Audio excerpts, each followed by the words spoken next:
সকাল বন্ধুরা। আজকে আমি সকাল সকাল চলে এসেছি রান্না নিয়ে আপনাদের সামনে।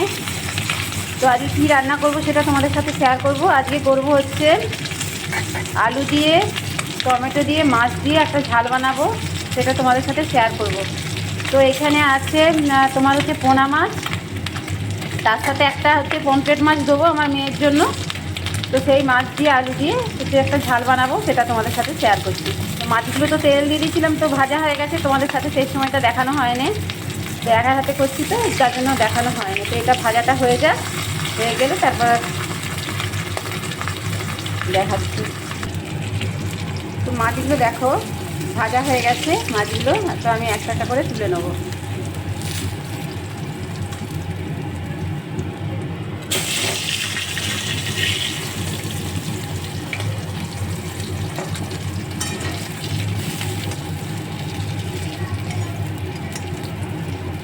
এক হাতে করে দেখাচ্ছি আর এক হাতে করছি না, যার জন্য আমার একটু অসুবিধা হচ্ছে।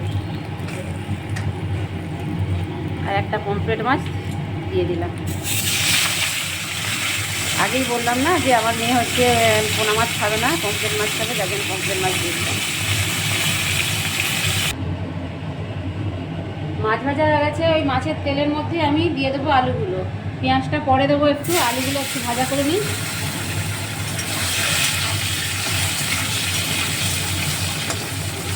আলুগুলো আমি এইভাবে লম্বা লম্বা করে কেটেছি, দিয়ে এবার একটু লবণ দেবো।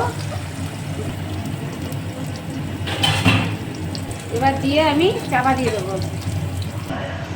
আমি একটু তুললাম, তুলে দেখবো।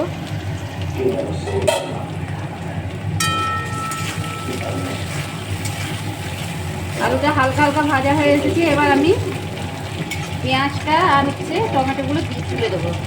পেঁয়াজগুলো আমি এইভাবে কেটেছি, দেখো একটু মোটা মোটা।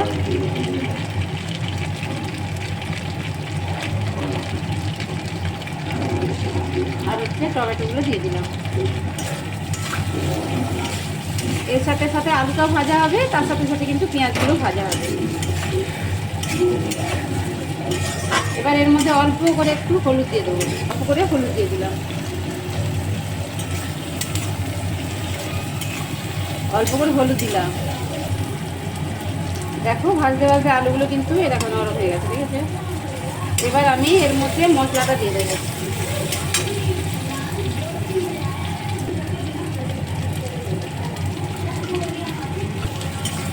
এর মধ্যে আছে একটুখানি সর্ষে আর বেশিটাই হচ্ছে পোস্ত। তো এটা দিয়ে আমি এটা নাড়াচাড়া করলাম।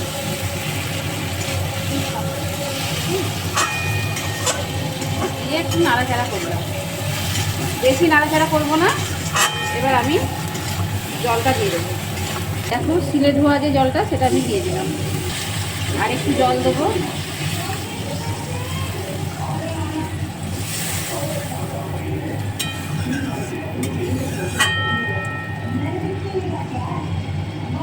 এবার এটা হচ্ছে একটু ফুটে উঠবে, মাছগুলো দেবো। ফুটে উঠেছে, এর মধ্যে অল্প একটু ধনেপাতা কুচানো দেবো। আর এবার মাছগুলো ছেড়ে দেবো। আর মাছগুলো একটা একটা করে দিয়ে দিলাম।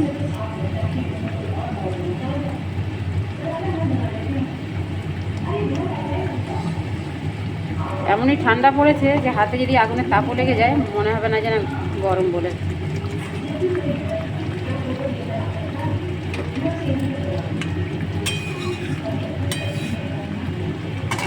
এর মধ্যে এখন দুটো কাঁচা লঙ্কা দিয়ে দিলাম চিড়ে।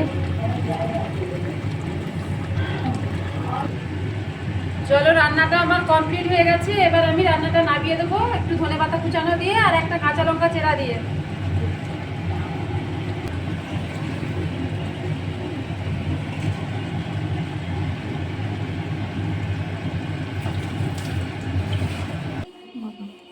দেখো রান্নাটা কত সুন্দর হয়েছে, কালারটা কত সুন্দর এসেছে। দেখো আপনারা করে খেয়ে দেখুন, অবশ্যই ভালো লাগবে। আমি এটা প্রতিদিনই বলি আপনাদেরকে, আপনারা করে খাবেন আর আমাকে কমেন্ট করে জানাবেন। যদি ভালো লাগে লাইক করবেন, শেয়ার করবেন, কমেন্ট করবেন, ফলো করবেন। বাই।